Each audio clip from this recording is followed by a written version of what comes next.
नमस्कार दोस्तों, हमारे चैनल में आपका स्वागत है।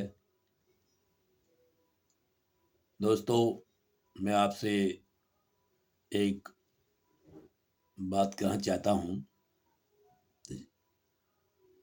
कि आप शायद मेरे वीडियो जो हैं आपको पसंद नहीं आ रहे हैं, क्योंकि आपसे लग रहा है कि आप लोग जो है वो लाइक नहीं कर रहे हैं।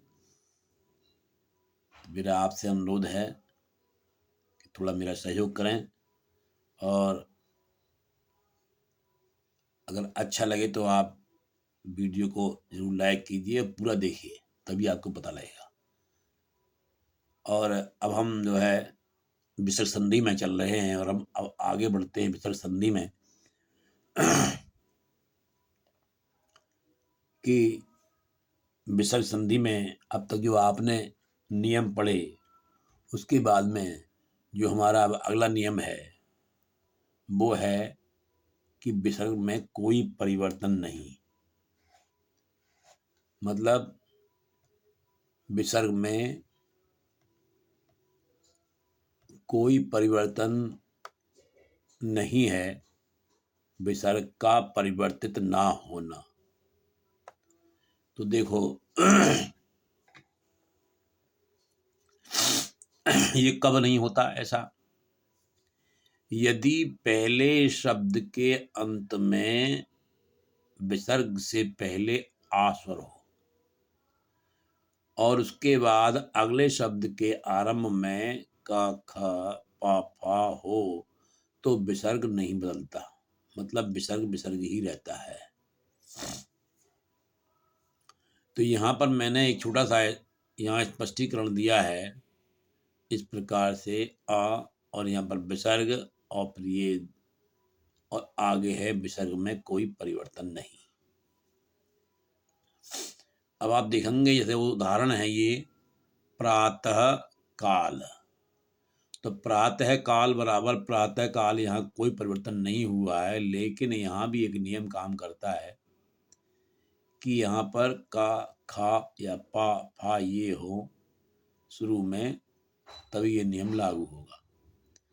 तो यहाँ पर मैंने स्पष्ट किया है, प्रात को अलग कर दिया, आ को अलग किया है, विसर्ग को अलग किया है, आपको समझाने के लिए। और यहाँ पर आप देखेंगे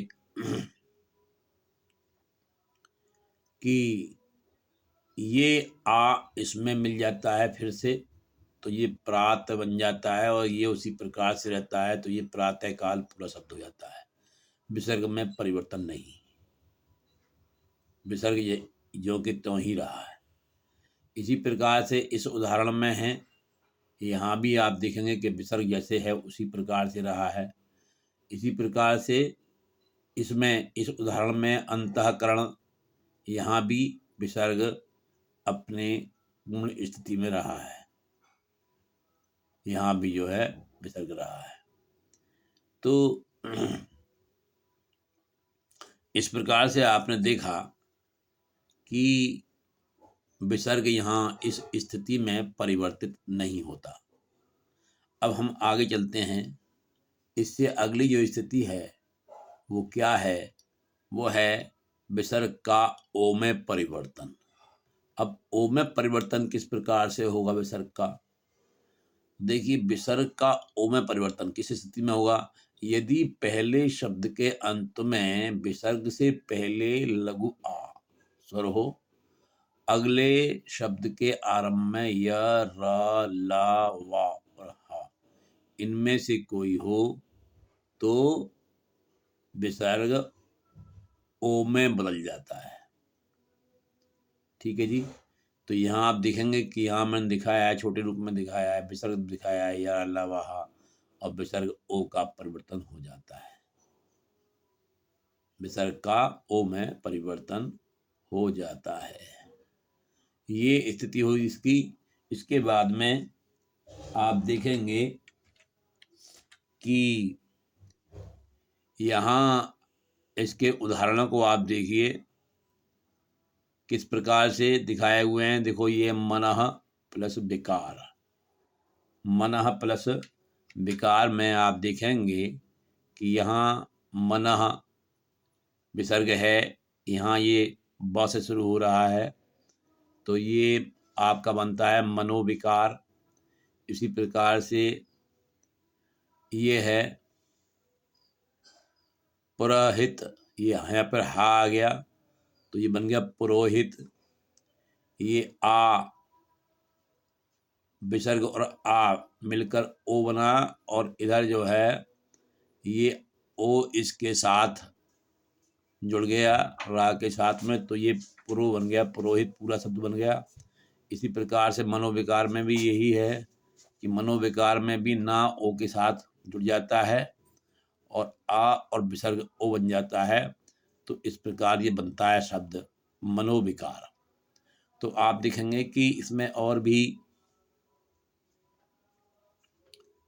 शब्द हैं। इसमें देखिए यहाँ पर जैसे ये हैं मनः रथ, यशगान, यशोगान और यशदा, यशोदा।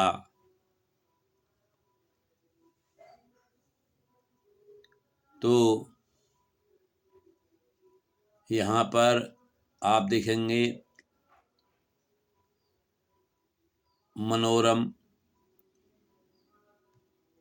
मनोरम शब्द है,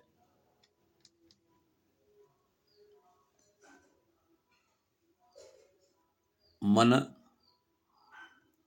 प्लस रम,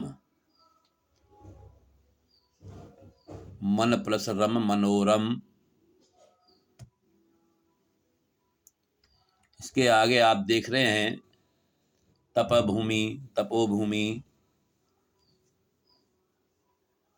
तो ये जो है आपका ओ परिवर्तन है, किस प्रकार से ओ का बदलना हुआ है, ओ में बदलना हुआ है विसर्ग का।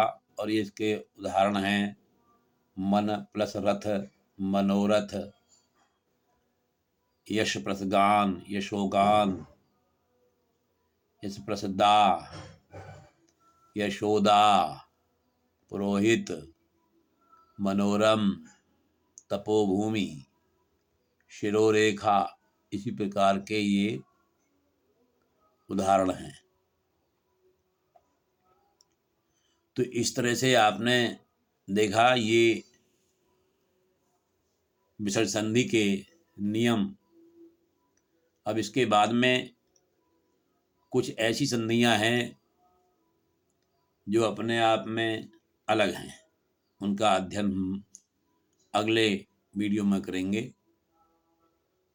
और आप पूरा वीडियो देखते रहिए, आपको कुछ ना कुछ अद्भुत मिलेगा। तो अब वीडियो देखने के लिए आपको बहुत बहुत धन्यवाद। अब आप दूसरी नए वीडियो की प्रतीक्षा कीजिए। नमस्कार।